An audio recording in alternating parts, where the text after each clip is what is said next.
Narito rin ako para ibigay ang mikropono sa ating pinakamagaling na alkalde na alam ko ang vision niya na gawing Singapore ang Maynila balang araw, unti-unti nagagawa na ng paraan.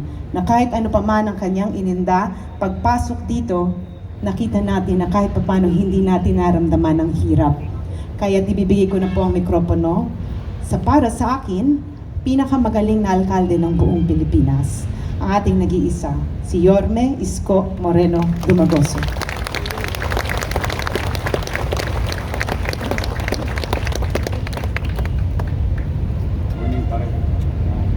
Maraming salamat, Madam Vice Mayor. Palakpakan po natin ang pinakamagandang Vice Mayor sa buong Pilipinas. Hindi po ako ang pinakamagaling. I am just one of those, who's trying to do our job for our people. To the sangguniang panglungsod at may mga bago tayong kasama sa administrasyon. Andiyan niyo si Mayle Atienza, si Jong Isip, Karen Alibarbar, Jeff Lau, at Papo Goso. Nadagdagan tayo ng 5 konsihal sa ating mga kasama sa pagtataguyod. At pag re-redirect ng policy, particularly fiscal policy of the city for us to survive. Because when I assume, tama naman po si Vice Mayor, hindi ko na lang po kayo pinakaba. We are at the brink of bankruptcy at the time. In fact, our guest today is one of the agency na pinuntahan ko kaagad immediately. Dahil kung maalala ninyo nung first term ko bilang mayor, meron tayong about 320 million na utang sa GSIS, kung saan yung kinuha ng syudad, ibig sabihin hindi na po to taxpayers money, hindi rin pera ng syudad, pera to ng empleyado. Kinuha sa mga sweldo, inawas, pero hindi remit. At yun ay umabot sa 320 million. At the time, nakiusap ako sa GSIS when I assumed 2019. Through some negotiation, it went down to 180 million para maging updated ang lahat ng empleyado ng lungsod ng Maynila. Kasi sa puso't isipan nyo, updated kayo. Kasi kinaltas na eh. Kaya lang hindi ni-remit ng inyong pamahalaan. Bagamat nagkaganon, ginawa na lang natin ang paraan sa kabutihan loob ng GSIS. Naipababa na natin sa principal, which is about 180 million. Tapos, binumbay ko pa. Pumayag sila na bumbayin ko. Babayaran ko buwan-buwan sa loob ng 12 months. Tapos, with the promise and commitment that the current obligation should be paid. And after a year, I was given a certificate of GSIS. Then, na fully paid ang lahat ng empleyado ng gobyerno ng lungsod ng Maynila. Ngunit, na-miss yata ako ng GSIS. Dahil when I assumed this term, July, 300 million na naman ang utang ng lungsod ng Maynila. Yes, huwag po kayo magugulat, yun po talaga ang katotohanan. Sa kwentada nila, mayroon tayong 300 milyones na obligasyon. Pera nyo na naman. Hindi ni-remit nung mga nagdaan. Sinundan ko. Hanggang ngayon, nagbabatenggahan pa kami ng GSIS, palitan ng offer, hopefully, someday, somehow, maayos din, which I believe because GSIS is our partner. No? Partner ng gobyerno, ng kahit sinong gobyerno sa ating bansa. And they're here today, and I would like to give recognition because may utang na tayo sa kanila, pero sila may good news na dala ngayong umaga. Baligtad ano? Dapat ako nagpupunta sa flag ceremony nila, nag-iintrega ng pera ninyo. Pero mamaya, ayoko nang i-preempt, but I have to recognize because, you know, it's really hard to wake up at 6 a.m. to go to 7 o'clock flag ceremony ng Manila City Hall. Alam niyo yan. Ako, Diyos ko. Ngayon pa, ang lamig-lamig. No? Parang Pasko pa rin. But I would like to recognize Attorney Jason Teng, Executive Vice President, Lea Melissa D. De Leon, Senior Vice President, Eric G. Bundak, Vice President, Attorney Wilma R. Padi, Claims Lawyer, Tristan Hernandez, OIC Manager, Mia Likigan, Marketing Officer, Jonah Lu Bulandres, Rose Virgin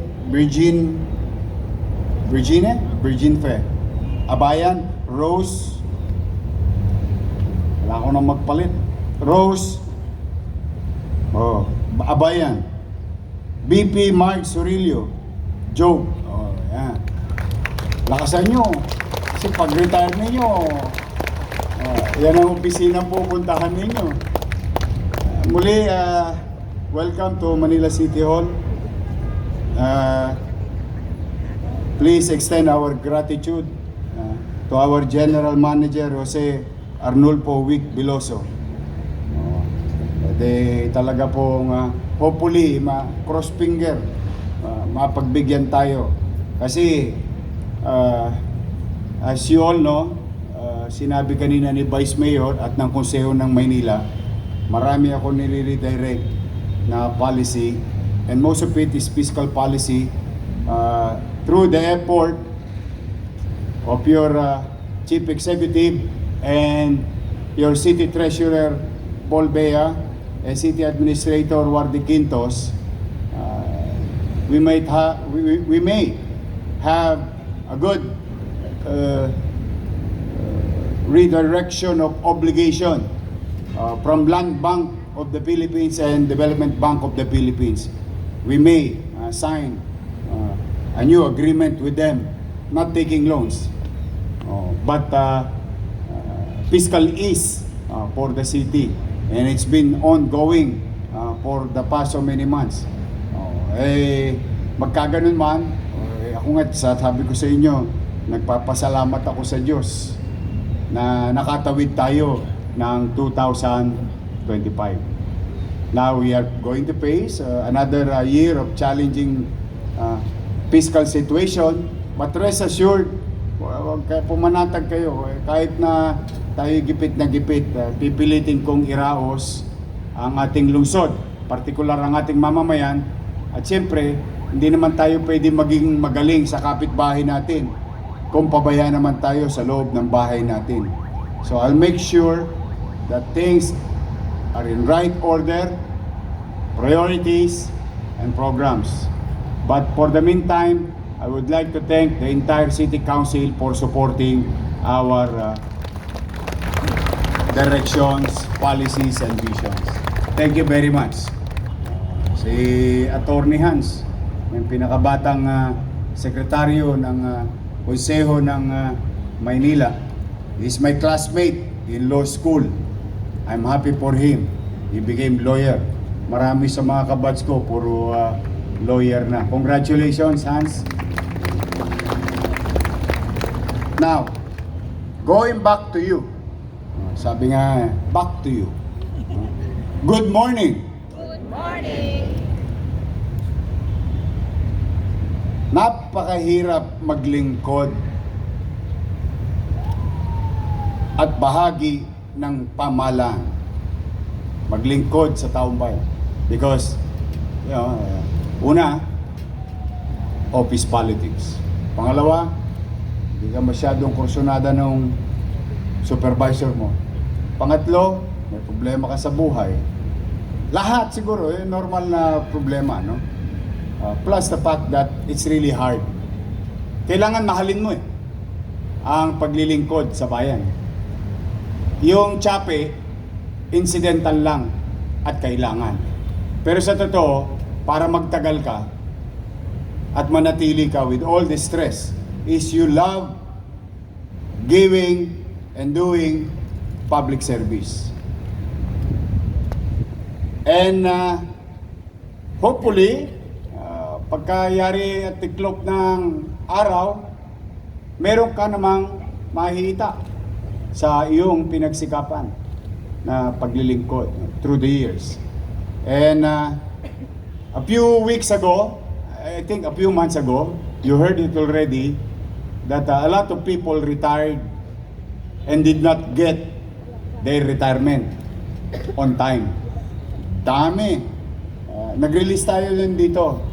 But because of that simple act that we did, no, lalong lumakas ang loob ng ibang nagretiro.